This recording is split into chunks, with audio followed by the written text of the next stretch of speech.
हमारे साथ एक पत्रकार साथी हैं जो कि प्रभात खबर से हैं और टुंडी से यहाँ पर रिपोर्टर हैं, चंद्रशेखर सिंह जी।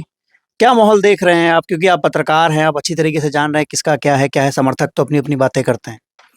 देखिए, जहाँ तक स्थिति की बात है तो अभी पूरा कुछ हम लोग कह नहीं सकते हैं, लेकिन क्षेत्रों से जो रुझान मिल रहा है, जो लोगों से बातचीत के आधार पर हम लोग बोल सकते हैं कि निश्चित रूप से यहाँ पे झारखंड मुक्ति मोर्चा का प्रत्याशी की ही जीत होगी। टुंडी से? हाँ, टुंडी विधानसभा क्षेत्र से। अच्छा। इस टुंडी विधानसभा क्षेत्र में 3 प्रखंड पड़ता है।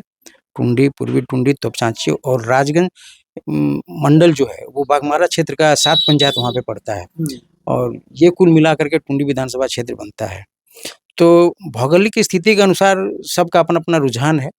जैसे टुंडी प्रखंड और पूर्वी टुंडी प्रखंड हुआ, यहाँ पे संथाल की संख्या लगभग 14.5-15% है और उतना ही के लगभग यहाँ अल्पसंख्यकों का माना जाता है।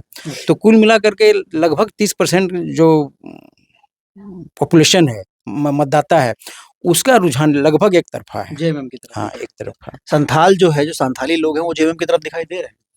हाँ, बिल्कुल। इसमें कहीं कोई दो मत तो हमको नज़र नहीं आ रहा है। अच्छा, जैसे हम लोग अभी रास्ते से आए, हम लोग जो थाना बताया राजगंज वाला एरिया जो है, तो रास्ते में जयराम महतो के खूब पोस्टर, बैनर, कैंची चारों तरफ दिखाई, तो जयराम महतो का क्या प्रभाव दिखता है यहाँ पे? देखिए, जयराम महतो के बारे में जहाँ तक हमारी अपनी मान्यता है कि उनकी राजनीतिक भूल हुई है कि उन्होंने लोकसभा चुनाव लड़ा। लोकसभा चुनाव लड़ने के बाद उनका ग्राफ तेज़ी से गिरा है। लोकसभा में उनको बहुत बढ़िया वोट मिला था। 3.5 लाख वोट हाँ, मिला था, बहुत अच्छा वोट मिला था, लेकिन लोकसभा चुनाव लड़ने के बाद उनका राजनीतिक ग्राफ बहुत तेज़ी से गिरा है। जो लोग उनके साथ थे, हमारे टुंडी प्रखंड में विजय मंडल थे, जो टिकट के बड़े दावेदार थे यहाँ के, वो भी उनके साथ चले गए, भाजपा के नेता थे। अब्दुल कयूम अंसारी अल्पसंख्यक का बड़ा नेता थे, वो लोग उनके साथ जुड़े थे लोकसभा चुनाव में। लेकिन लोकसभा चुनाव होने के बाद जब ये विधानसभा का स्थिति आया, तो इनका जो समर्थक वर्ग था, वो लोग धीरे-धीरे एक-एक करके सब त्यागपत्र देते चले गए। विजय मंडल फिर से भाजपा में चले गए। अब्दुल कयूम अंसारी कल शाम में ही जेएमएम में पुनः वापस आ गए। तो इस तरह से इस क्षेत्र में, खास करके टुंडी क्षेत्र में बहुत ग्राफ तेज़ी से गिरा है। कुछ क्षेत्रों में कुछ सामाजिक समीकरण ऐसा है, वहाँ उनको कुछ वोट मिलेगा। अच्छा, मुख्यतः जो एक महतो वोटर है, वो बड़ी तादाद में हमको झारखंड में दिखाई दे रहा है और अमूमन जो महतो वोटर है, अगर उसको हम पूरे झारखंड के पैन झारखंड वाइज देखें, तो वो कहीं न कहीं बीजेपी और आजसू को वोट करता है। तो जयराम महतो के आने से क्या महतो वोटर उनकी तरफ खिसक रहा है, जा रहा है? नहीं, आपकी बातों से मैं पूरी तरह सहमत हूँ कि जनरली महतो वोट जो है वो माना जाता है भाजपा और आजसू का वोटर है।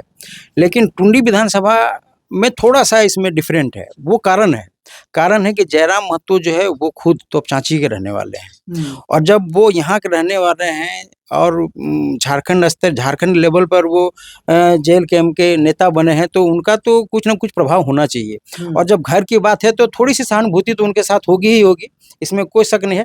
लेकिन महतो वोट का जहाँ तक सवाल है, तो वो पूरी तरह से बिखरा हुआ है। बिखरा हुआ है? हाँ, बिल्कुल बिखरा हुआ है। जहाँ-जहाँ जिसका अपना बन रहा है, वहाँ उसके रुझान में मतलब महतो वोटर इस बार मतलब गेम चेंजर, की प्लेयर नहीं हुआ? नहीं, ये चीज़ समझ में नहीं आ रहा क्योंकि वो बिखरा हुआ है।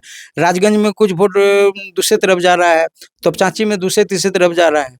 अच्छा। भाजपा प्रत्याशी जो है वो भी तोपचांची का है। अच्छा। जेएलकेएम का जयराम महतो वो भी तोपचांची का है और मथुरा प्रसाद महतो भी तोपचांची के। तीनों एक ही जगह? तीनों तोपचांची प्रखंड के ही हैं। तो महतो वोट स्वाभाविक रूप से बिखराव होगा उसमें। अच्छा, तो जिस तरीके से महतो वोट का अगर बिखराव होगा, तो इसका लाभ किसको होगा? निश्चित रूप से झारखंड मुक्ति मोर्चा को होगा। मतलब क्योंकि टुंडी विधानसभा क्षेत्र वाइज या पूरे नहीं, हम टुंडी विधानसभा क्षेत्र की बात कह रहे हैं क्योंकि हम यहाँ देख रहे हैं लोगों को। कारण है कि जब महतो वोट का बिखरा होगा, अल्पसंख्यक और आदिवासी और पंच परगनिया वोट बोलते हैं जो मिली-जुली है, वो वोट सब जो है वो मुख्य भूमिका निभाएगी। अच्छा। तो निश्चित रूप से पड़ना तो भारी। आप यहाँ के रहने वाले हैं, एक बड़ा मुद्दा यहाँ पर घुसपैठ का कहा जाता है कि यहाँ पर घुसपैठ है, बांग्लादेशी घुसपैठ है और मीडिया पे जिस तरीके से हम देख रहे हैं टीवी पे, अखबारों में, उसको बड़े जोर-शोर से वो बात कही जा रही है। हालाँकि 5 साल कोई चर्चा नहीं हुई, 5 साल ना बीजेपी ने बात की, ना उनके सहयोगी दलों ने बात की, लेकिन चुनाव आते ही सब शुरू हो गया। क्या लगता है, मुद्दा है यहाँ पर घुसपैठ? नहीं, इस क्षेत्र में तो ये कोई मुद्दा नहीं है। देखिए, घुसपैठिया का जहाँ तक सवाल है तो ये शुद्ध रूप से राजनीतिक है। और जब आप बोल रहे हैं कि मीडिया वगैरह में इस तरह की बात आ रही है, तो मीडिया अपने तरफ से नहीं लिख रहा है ये चीज़।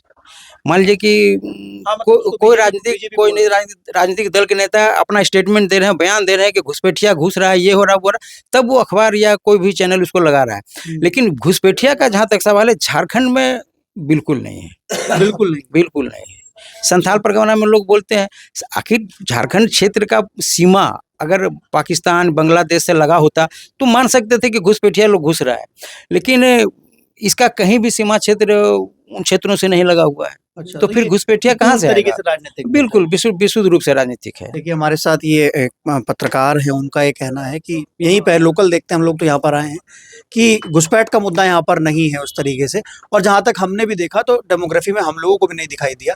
लेकिन अब ये बीजेपी ने बड़ा इसको चुनावी मुद्दा बनाया है। लेकिन अगर ये ज़मीन पर नहीं है तो फिर हमें नहीं लगता कि उसको कोई राजनीतिक लाभ यहाँ पर मिलेगा, क्योंकि यहाँ पर नहीं है। इसका कोई राजनीतिक लाभ तो नहीं। इसके ज़रिए बीजेपी शायद चाहे झारखंड के और हिस्सों में लाभ लेना चाहती है। कोशिश कर रही है कि, और इस समय आप देखिए, इनका कोशिश है कि जो झारखंड का जो बॉर्डर क्षेत्र है, खास करके वो साहिबगंज हो गया, बरहेट हो गया, उस क्षेत्र में बांग्लादेश से या फिर बंगाल से लगा हुआ बॉर्डर है, तो वहाँ उसका राजनीतिक लाभ लेने की कोशिश कर रही है। अच्छा, मतलब बांग्लादेश उसका वेस्ट बंगाल से उसका लगा। हाँ, बिल्कुल। तो वही राजनीतिक लाभ की बातें हैं।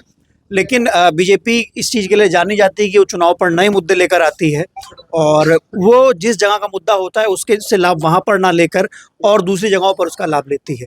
लेकिन घुसपैठ के मुद्दे पर तो यहाँ पर चीज़ें जो हैं वो नॉर्मल नज़र आ रही हैं। ऐसा कुछ भी घुसपैठ जैसा नहीं दिखाई दे रहा।